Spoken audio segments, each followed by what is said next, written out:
Today I will take the new chapter of triangles.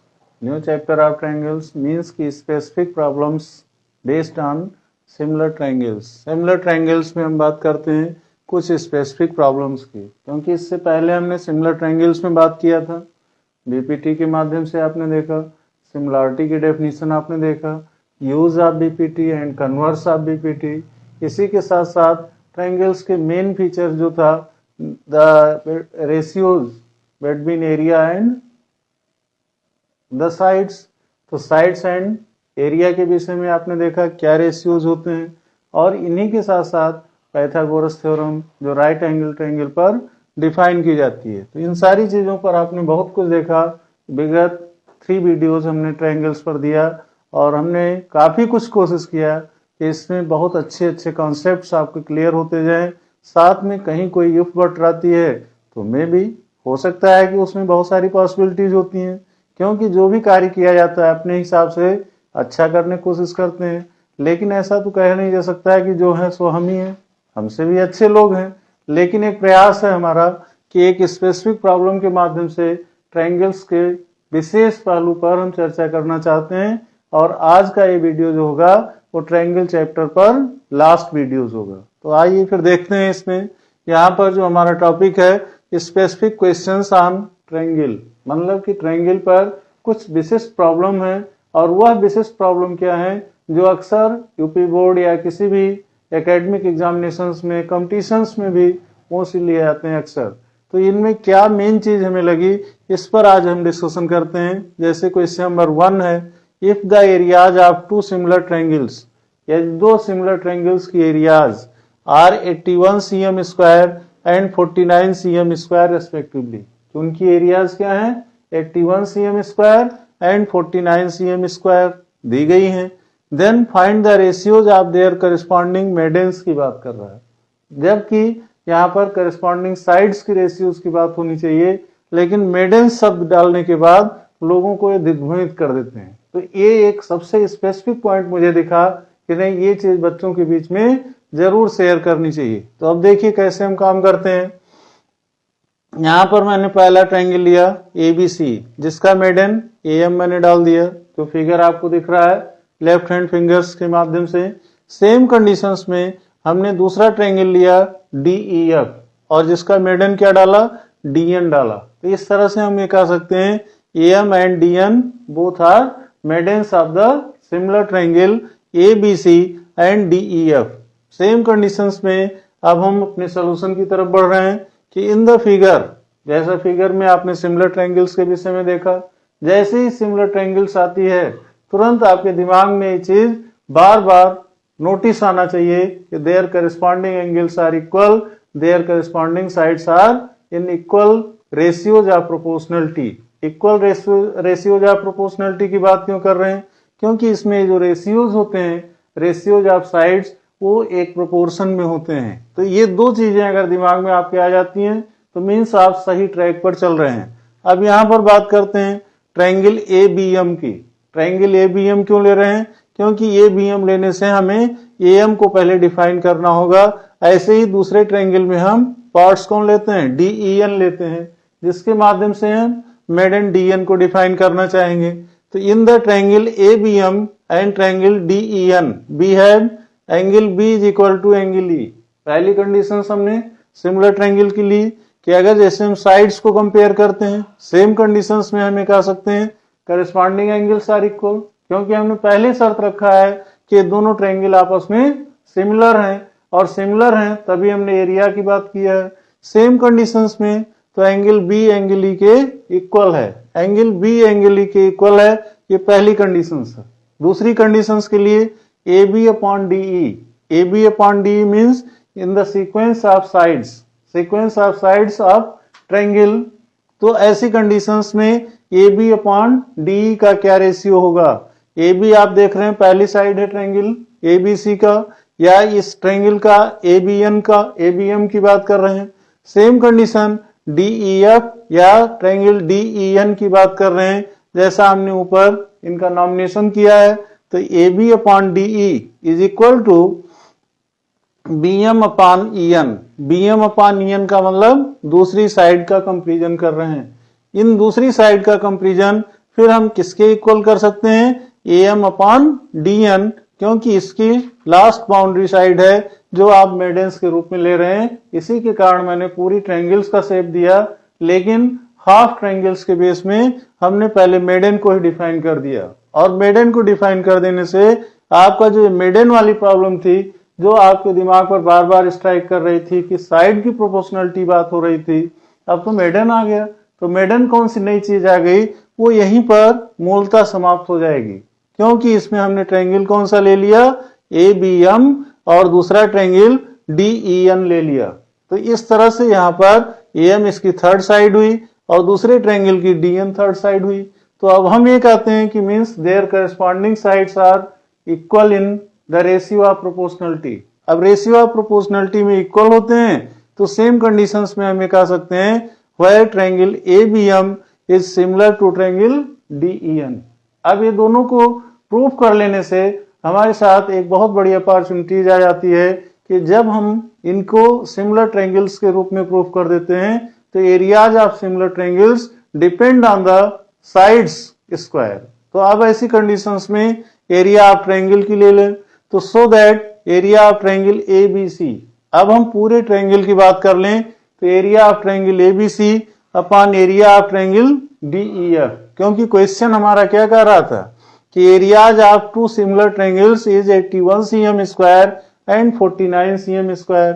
जब हम इनको प्रूफ कर दिए कि ABM और ट्रायंगल DEN भी सिमिलर हैं, तो इसका मतलब कि पूरी ट्रायंगल की बात कर रहा है। तो जैसा पहले पूरी ट्रायंगल्स में हमने लिया, तो उन दोनों की एरिया किस पर डिपेंड करेगी, AB upon DE whole square. AB और DE दोनों ट्रायंगल्स की फर्स्ट साइड हैं, इनमें रेशियो जो होगा उसके होल स्क्वायर पर डिपेंड करेगा।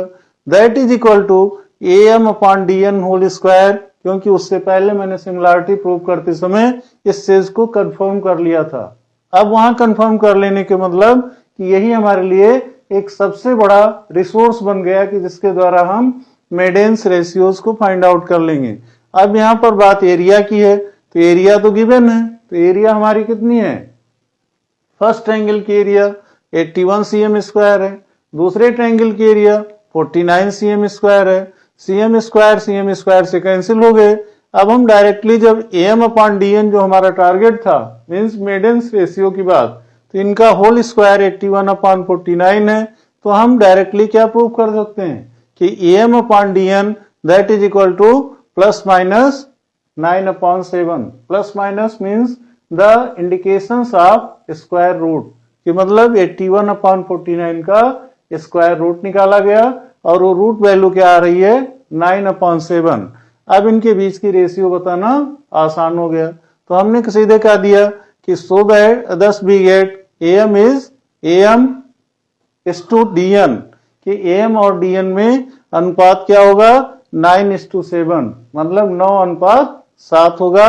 और ये किससे हमारा निकल गया, इन्हीं areas of the similar triangle से। तो अब देखा इसमें थोड़ा सा स्पेसिफिक बेस में मेडन शब्द का यूज कर दिया था, और मेडन शब्द का यूज कर देने से लोग कंफ्यूज हो जाते हैं। तो अब आपको लगा ना आसान कि है सेम चीज, वही सिमिलर ट्रायंगल की प्रॉपर्टीज, लेकिन उसको थोड़ा चालाकी से प्रूफ करना पड़ा, और चालाकी से प्रूफ करने के बाद फिर हम अपनी लॉजिक पर कंफर्म हो गए।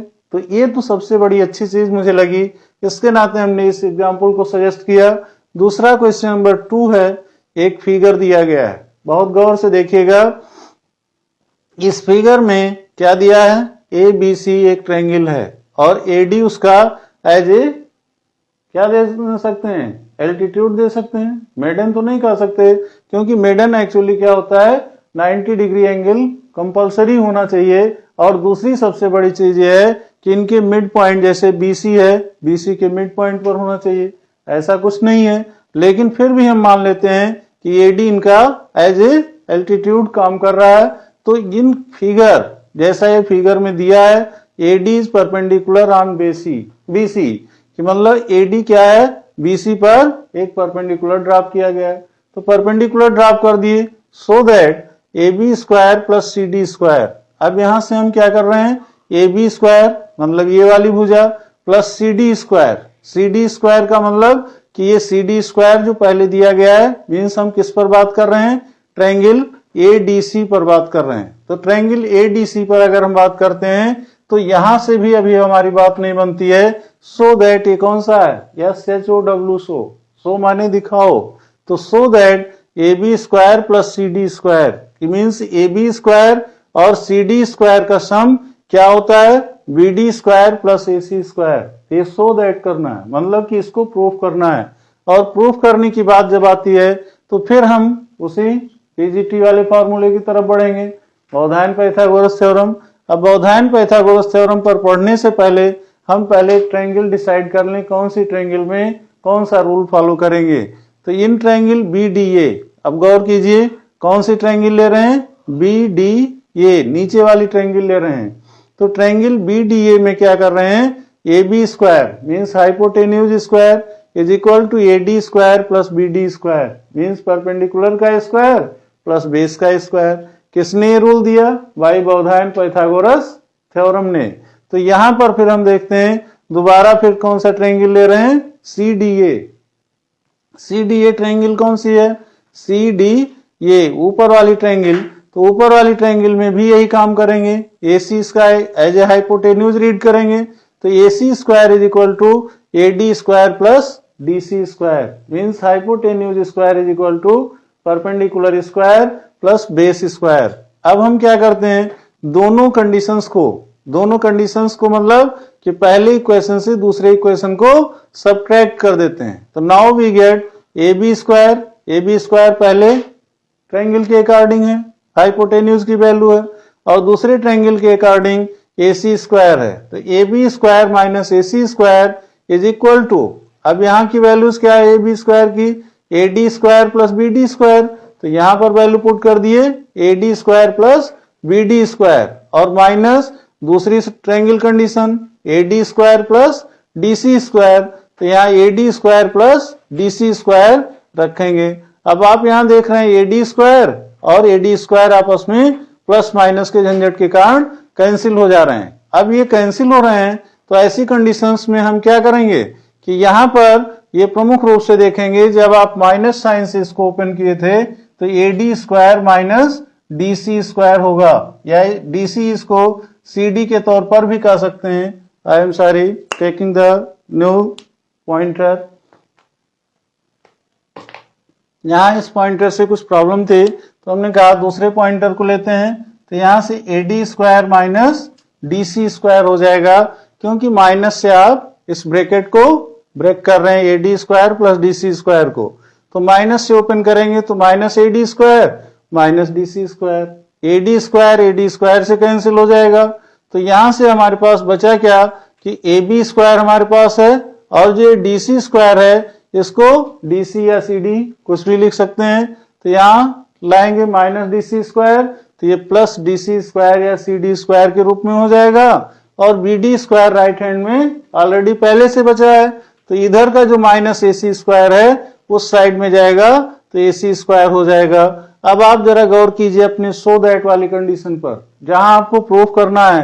तो प्रूफ करने के लिए क्या था, AB square plus CD square is equal to BD square plus AC square. तो क्या ये कंडीशन आपकी फुलफिल हो रही है दोनों इक्वेशन को सबट्रैक्ट करने से, कि AB square plus CD square is equal to BD square plus AC square. यही हमारी प्रॉब्लम प्रूफ हो जाती है। लेकिन उस प्रॉब्लम को प्रूफ करने के लिए फर्स्ट ऑफ ऑल जो आपको ये figure AD as a perpendicular line drop किया गया, और उस AD को परपेंडिकुलर लाइन ड्रॉप करने के बाद हमने बौधायन पाइथागोरस थ्योरम का यूज किया, एक ट्रायंगल BDA मानते हुए और दूसरा ट्रायंगल DCA या ADC कुछ भी नाम दे दीजिए, और दोनों से जो हमने hypotenuse square is equal to perpendicular square plus base square लिए, और फिर आपस में सबट्रैक्ट करने के बाद हम अपने रियल टारगेट पर पहुंच गए जो हमें प्रूव करना था। तो इस तरह से आपने देखा कि बच्चे थोड़ा सा एक्सप्रेशन देख करके घबराते हैं, तो घबराने की जरूरत नहीं है। आपके पास जो प्रिंसिपल है, प्रिंसिपल के अकॉर्डिंग फार्मूला यूज करेंगे तो जाहिर सी बात है रिजल्ट आना ही आना है। अब इसी बेस पर हम थर्ड क्वेश्चन की चर्चा करते हैं। थर्ड क्वेश्चन भी इसी टाइप का एक ट्रायंगल है। जिसमें आप देख रहे हैं जैसा फिगर में लेफ्ट हैंड फिंगर से दिख रहा होगा कि एक ट्रायंगल है BAC, दिखाई दिया। तो BAC हमारा एक ट्रायंगल है जिसमें हमने बाइसेक्टर लिया है, बाइसेक्टर एंगल B का लिए, तो यहां से BL एक लाइन हमने ड्रॉप कर दिया जो AC लाइन को क्या करता है, मिड पॉइंट पर इंटरसेक्ट करता है। सेम कंडीशन में C का बाइसेक्टर CM लेते हैं जो BA लाइन को मध्य बिंदु पर या मिड पॉइंट पर इंटरसेक्ट करता है। बस यही इतना कॉन्सेप्ट आप बनाए रखिए तो फिर ये भी क्वेश्चन सॉल्व करना उतना ही आसान है जैसा पहला और दूसरा क्वेश्चन हम लोगों ने सॉल्व किया। तीसरे क्वेश्चन के लिए फिर हम देखते हैं। In figure BL and CM are medians. BL और CM मतलब आपको दिख रहा होगा B का बाइसेक्टर है BL और C का बाइसेक्टर है CM, दोनों क्या है, मेडन्स हैं। मेडन्स हैं in right angle triangle ABC। कौन सी राइट एंगल ट्रायंगल, ये कंप्लीट ट्रायंगल जो ABC है। इसमें एंगल A की वैल्यू क्या है, angle A is equal to 90 degree, मतलब जो ट्रायंगल ABC लिया गया उसका एंगल A 90 डिग्री है। सो दैट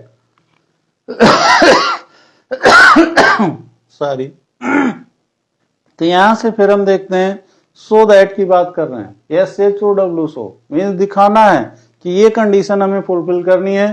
क्या, 4 into BL square plus CM square that is equal to 5BC square, ये प्रूफ करना है। ये बच्चे देख करके तुरंत घबराने लगते हैं, ये तो हमारे बस की बात नहीं है, ये कतई नहीं आ सकता। लेकिन इसमें अपने आप को इतना छोटा विचार करने की जरूरत नहीं है, बहुत ही आसान क्वेश्चन है। बस बौधायन पाइथागोरस का आप थोड़ा सा यूज कर लेंगे तो ये बिल्कुल आसानी से प्रूफ हो जाएगा।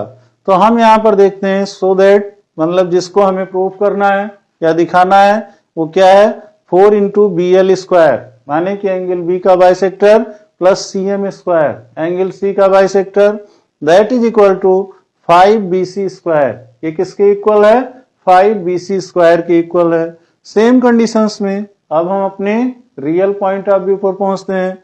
नाउ वी फाइंड, अब हम क्या पता करेंगे, if BL and CM are medians. इसमें BL और CM, B से L की दूरी, BL and CM are medians, ये दोनों क्या हैं, मेडन्स हैं। Then CL is equal to AL, यहां से CL की वैल्यू क्या हो जाएगी, C से L की दूरी that is equal to AL, means L इसका क्या होगा, मिड पॉइंट होगा। अब इसको हम कंपेरिजन जब कर लेते हैं कि CL is equal to AL that is equal to AC/2, मतलब कि AC लाइन का मिड पॉइंट है। तो मिड पॉइंट होने के नाते उस AC लाइन का जो AC साइड होगा उसका आधा होगा। सेम कंडीशंस में AM is equal to BM। अब यहां से AM और BM की बात करते हैं, कहने का मतलब AB साइड का बाइसेक्टर देखते हैं। तो AB साइड का बाइसेक्टर्स जो देख रहे हैं, AM is equal to BM that is equal to AB/2। ये क्या करता है, AB साइड को अर्धक पर डिवाइड करता है। सेम कंडीशंस में फिर हम एक बार चर्चा कर देते हैं कि angle A is equal to 90 degree, क्योंकि इसी पर आगे हमें काम करना है। बार बार हम इसको सजेस्ट करेंगे कि एंगल A हमारा क्या है, 90 डिग्री है। अब हम क्या कर रहे हैं, so that BC square is equal to AB square plus AC square. अब यहाँ BC स्क्वायर की बात आ रही है तो BC स्क्वायर आप देख रहे हो ये एज ए हाइपोटेन्यूज काम कर रहा है, और पाइथागोरस थ्योरम क्या कहती है, hypotenuse square is equal to perpendicular square plus base square. तो ऐसी कंडीशंस में BC square is equal to AB square plus AC square by Pythagoras theorem, Baudhayana Pythagoras theorem. Same conditions में फिर एक बार हम कहते हैं अगेन कहने का मतलब अब इस ट्रायंगल शेप में दो ट्रायंगल हम जनरेट करते हैं। एक ट्रायंगल हमारा BAL बन जाता है और दूसरा ट्रायंगल हमारा क्या बनता है, MAC। तो पहले हम किस में बात कर रहे हैं, BAL के द्वारा बात कर रहे हैं। BAL के द्वारा बात करेंगे तो BL स्क्वायर, अब आपको फिगर में दिख रहा है BL स्क्वायर का मतलब कि ट्रायंगल BAL का क्या है, हाइपोटेन्यूज है। अब हाइपोटेन्यूज होने के कारण BL square is equal to BA square plus AL square, means की perpendicular square plus base square. तो B A square plus A L square in triangle B A L. कौन सी ट्रायंगल? B A L. इस triangle में same conditions में हम ये कह सकते हैं कि बी एल स्क्वायर को एक और कंडीशंस एराइज कर सकते हैं कि B L square is equal to B A square, और बी ए स्क्वायर अपनी जगह है, फिर ए एल स्क्वायर की जगह हम क्या लिख सकते हैं? ए सी बाई 2 का होल स्क्वायर, क्योंकि ये ए सी साइड का आधा है, अर्धक है। तो ऐसी कंडीशंस में ए सी बाई 2 का होल स्क्वायर रख देंगे। इससे कुछ हमें फायदा मिल सकता है। क्या फायदा मिल सकता है? जो अभी हमें प्रूफ दैट केस लाना है। तो यहां से फिर एक बार हम रिमाइंड कर रहे हैं कि B L square is equal to क्या हो जाएगा? B A square plus A C square by 4, क्योंकि ए सी बाई 2 का होल स्क्वायर करेंगे तो ए सी स्क्वायर अपान 2 का स्क्वायर 4 हो जाएगा। क्योंकि यहाँ पर ये साइड है ए सी, इस नाते आप इस पर नहीं कंफ्यूज होइएगा कि ए स्क्वायर सी स्क्वायर क्यों नहीं लिख रहे हैं। A square C square like as A algebraic constants या उसको एज ए वेरिएबल्स नहीं है, वो क्या है? That is the length of side है। इस नाते हमें ए स्क्वायर सी स्क्वायर नहीं करना होगा, सीधे ए सी स्क्वायर अपान 4 करना होगा। तो ए सी स्क्वायर अपान 4 करने पर फिर अब हम क्या करते हैं? ओवरऑल इसमें 4 एलसीएम लें, तो 4 एलसीएम लेने के कारण फिर हमें क्रॉस मल्टीपल भी करना पड़ेगा। तो आसान सी विधा है कि इस फ्रैक्शन को हटाने के लिए क्या करें? 4 को लाके बी एल स्क्वायर के साथ मल्टीप्लाई कर दीजिए, जो एलसीएम वाला पार्ट्स है। तो 4 B L square is equal to 4 B A square plus A C square. इससे ए सी स्क्वायर आपका स्वतंत्र हो गया, और ये पहली कंडीशंस हम मान लिए किस ट्रायंगल के तहत? ट्रायंगल बी ए एल के द्वारा। अब दूसरी ट्रायंगल किसकी पारी है? एम ए सी। दूसरी ट्रायंगल सेम यही कंडीशंस अडॉप्ट करेगी। तो हमने कहा दिया similarly that 4 cm square, 4 cm square मतलब कि ये 2-3 लाइनों को सीधे इंटरप्ट करते हुए हम सीधे चौथी लाइन में पहुंच गए कि वहां पर जो कंडीशंस आई है सेम वही कंडीशंस यहां भी आएगी, क्योंकि यहां पर क्या होगा? दूसरा ट्रायंगल हमारा एम ए सी होगा, जिसमें एम सी स्क्वायर या सी एम स्क्वायर बनेगा as a hypotenuse. Perpendicular M A होगा और बेस हमारा ए सी होगा। तो अब उसको सेम पहले जो कंडीशंस हमने राइज किया था उसी आधार पर कहा दिया सिमिलरली दैट, माने पहले जैसे ही हम इसको एक्सप्लेन कर लेंगे। तो ये 4 cm स्क्वायर आप यहां देख रहे हैं, एम से सी की दूरी, चाहे आप एम सी स्क्वायर कहिए या सी एम स्क्वायर कहिए। तो 4 cm square is equal to 4 A C square. 4 A C square माने ये बेस वाली साइड का स्क्वायर, तो 4 A C square plus A B square, क्योंकि ए बी का अर्धक बिंदु एम था, इस नाते यहाँ ए बी को भी हम स्वतंत्र किए हैं उसी तरह से जैसे ए सी स्क्वायर को किए थे। तो यहां से 4 cm square is equal to 4 A C square plus A B square in triangle M A C. कौन सी ट्रायंगल है? एम ए सी। दोनों कंडीशंस को अब हम यहां पर क्या करते हैं? सब ऐड कर देंगे। तो ऐड कर देने पर after adding equation first and second, यहां पर जी छूट गया था, तो after adding equation first and second, अब पहला इक्वेशन हमारा क्या था? 4 B M square is equal to 4 B A square plus A C square, और दूसरा इक्वेशन क्या बना? 4 C M square is equal to 4 A C square plus A B square. दोनों इक्वेशंस को हम ऐड कर देते हैं, तो क्या रिजल्ट हमें मिलता है? 4 into B L square plus C M square. यहाँ बी एल स्क्वायर दिख रहा है, 4 बी एल स्क्वायर, और यहाँ 4 सी एम स्क्वायर। 4 कॉमन करके B L square plus C M square add कर दिए। ये वैल्यू किस पर डिपेंड करेगी? 5 times of A C square plus A B square. अब यहां पर थोड़ा गौर करना है, 5 टाइम्स माने 5 गुना हो रहा है। कैसे? यहां पर 4 बी एल स्क्वायर आपने देखा था, ही 4 बी ए स्क्वायर इसका राइट हैंड है, और प्लस ए सी स्क्वायर। यहां पर क्या है?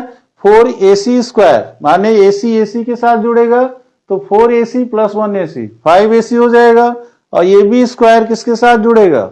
बी ए स्क्वायर या ए बी स्क्वायर के साथ, तो 4 प्लस 1 5 ए बी हो जाएगा।